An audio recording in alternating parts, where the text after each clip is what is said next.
Finalmente los republicanos han obtenido el control de la Cámara de Representantes de Estados Unidos, por lo que habrá un Congreso dividido, ya que los demócratas han conseguido retener el control sobre el Senado. Por otro lado, Donald Trump ha anunciado esta semana su reelección, a pesar de que continúa, pues con todos sus líos judiciales, y muchos republicanos le han pedido además que dé un paso atrás.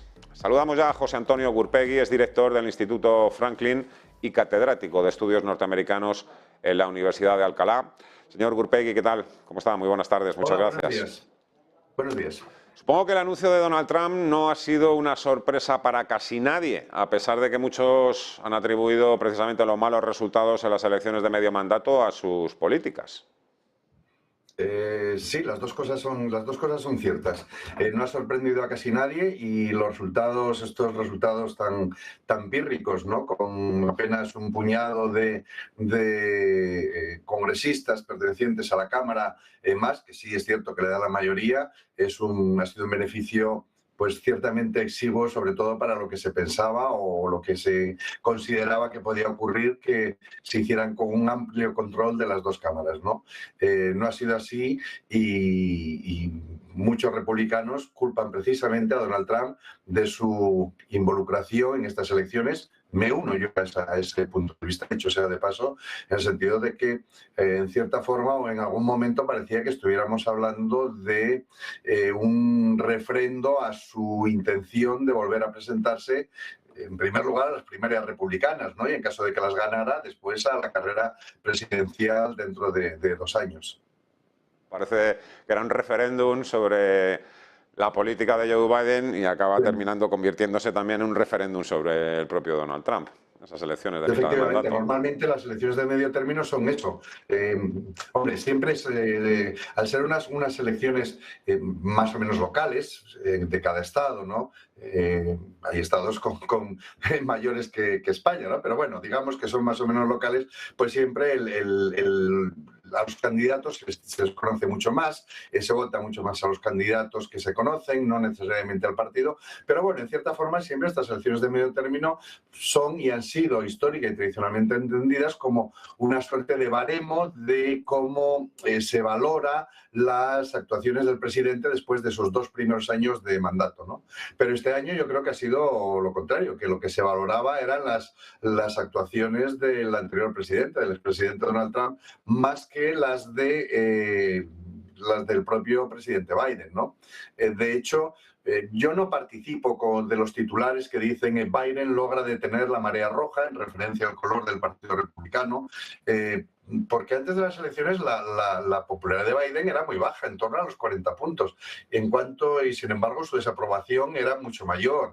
Concretamente, 2 o 3 días antes de las elecciones, que consulté las cifras, tenía una desaprobación del 53%. Obviamente en 2 días no iba a cambiar ese punto de vista de los americanos, ¿no? Mi lectura de ese hecho es que se trataba más de una desaprobación a la política de Donald Trump, o bien que si Donald Trump es capaz de movilizar a sus bases, que lo es, y eso está muy claro, también es capaz de movilizar a toda la oposición o a todos aquellos demócratas que en otras ocasiones se hubieran quedado en casa sin darle mayor importancia, pero que ahora deseaban parar el ascenso o la progresión, si se prefiere, de Donald Trump. Los mensajes con los que ha presentado, entre comillas, su candidatura oficial: haremos que Estados Unidos vuelva a ser rica, que sea fuerte, que sea orgullosa, que sea segura, son idénticos, son calcados a los que ha utilizado en otras ocasiones. ¿Cree usted que hace bien en explotar estos mensajes políticos que tan buenos resultados le han dado en el pasado? Bueno, yo en primer lugar, más allá de entrar a analizar los mensajes que son efectivamente repetitivos, no está diciendo nada nuevo, creo que es yo no tengo muy claro que vaya a salir elegido como representante del Partido Republicano o candidato del Partido Republicano a las elecciones presidenciales. Ahí me cuesta creerlo. El fenómeno que se dio hace 6 años no volverá a ocurrir, pienso, y es un fenómeno que ciertamente está utilizando los mismos resortes. Cierto es que las bases de Donald Trump son muy fuertes, son muy sólidas, tiene unos votantes muy fieles, pero no son todos los del Partido Republicano.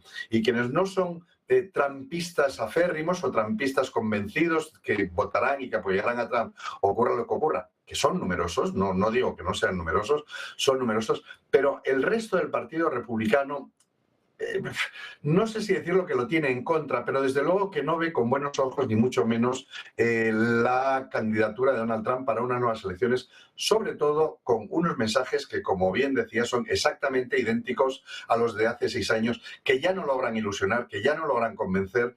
Por ejemplo, hay tiros, digamos, que solo se pueden disparar una vez, ¿no? Como el de el amaño de las elecciones, que ahora también en estas de medio término también parecía insinuar que estaba algo raro ocurriendo, pero ya no le ha servido. Es decir, no puede volver a lo de siempre. Y el Partido Republicano, como también el Partido Demócrata, harán bien en buscar un candidato alternativo con una nueva visión de lo que es la política, que retorne al Partido Republicano, a lo que fueron sus orígenes, a donde lo llevó, al liberalismo que lo llevó Ronald Reagan en su momento, y candidatos, como ya ha dicho algún republicano, que miren al futuro y no sigan mirando al pasado, que es lo que está haciendo Donald Trump.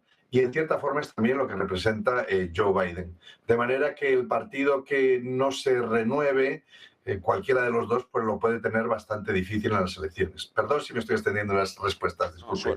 No, suenan precisamente como posibles candidatos, por un lado Mike Pence, ex vicepresidente de los Estados Unidos, creo que además es de todo menos amigo de Donald Trump, y suena también el nombre de Ron DeSantis. A Mike Pence quizás le conocemos un poquito mejor aquí en Occidente, en España. A Ron DeSantis no tanto. ¿Por dónde caminan ambos personajes? Bueno, Mike Pence, sobre todo a raíz del asalto al Congreso, que no se puso del lado de Donald Trump, las diferencias entre ellos son obvias, es uno de los nombres que ya estaba sonando. Otro nombre que ya sonaba incluso antes de las elecciones, pero que ahora lo hace ya con muchísima más fuerza, es Ron DeSantis. Ron DeSantis comienza su carrera como congresista y abandona el Congreso para presentarse a las primeras elecciones por primera vez, mejor dicho, en las primeras elecciones, para presentarse a las elecciones de gobernador, no estas, sino las anteriores, en las que sale vencedor por un escasísimo margen de 0,4 puntos, ¿no? Tiene el apoyo de Donald Trump, nunca especialmente explícito, pero él sí que se declara trumpista. Hay incluso algunas fotografías suyas con sus hijos, vestidos con camisetas de Donald Trump, etcétera, pero de quien tiene fundamentalmente los apoyos van a ser de grupos religiosos católicos, ¿no? De grupos ultrarreligiosos católicos, sobre todo en la Florida. Hace también unas políticas de migración muy fuertes, metiendo emigrantes en autobuses y mandándolos o muy llamativas, ¿no? Mandándolos a estados que están o que no condenan la inmigración como él, y se va apartando poco a poco de Donald Trump. También es yo llevo tiempo siguiendo a Ron DeSantis, en el último año más o menos, y poco a poco se ha ido alejando de Donald Trump. Él no ha entrado a la lucha con Trump. Trump ha querido, en ciertas formas, que entrara, pues llamándole Ron de Santurrón, o expresiones tipo me apilas o cosas de estas, diciendo que yo sé de Ron DeSantis incluso más que su mujer, porque en algún momento lo apoyó y tuvieron una relación estrecha. Él no ha entrado a ese trapo de responder a las acusaciones. Antes de las elecciones, Donald Trump ya quería que él manifestara que fuera cual fuera el resultado, no iba a presentarse a las primarias republicanas para las presidenciales, algo que no lo hizo, y lo que motivó ese enfado de Donald Trump, en el que más o menos viene a decir que es un vendido, que le ayudó en sus primeros momentos, pero que después no lo hizo, ¿no? Y bueno, no ha entrado al trapo.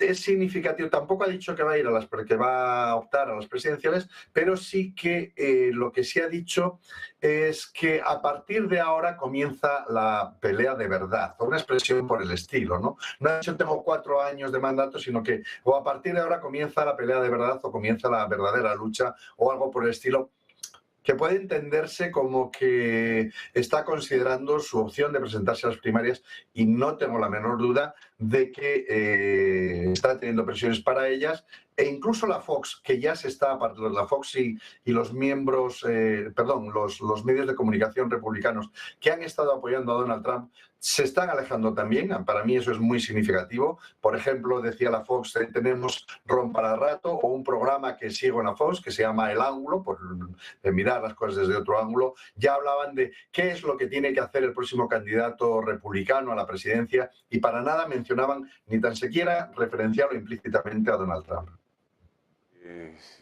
Si nos cansamos de repetir todos los días lo importante que es el timing en los mercados, en la política no digamos. Espero que podamos volver a hablar pronto, estoy seguro que sí.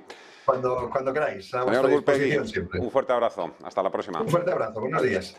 12:28, hacemos una breve pausa, nos esperan ya Caridad y Blanquer.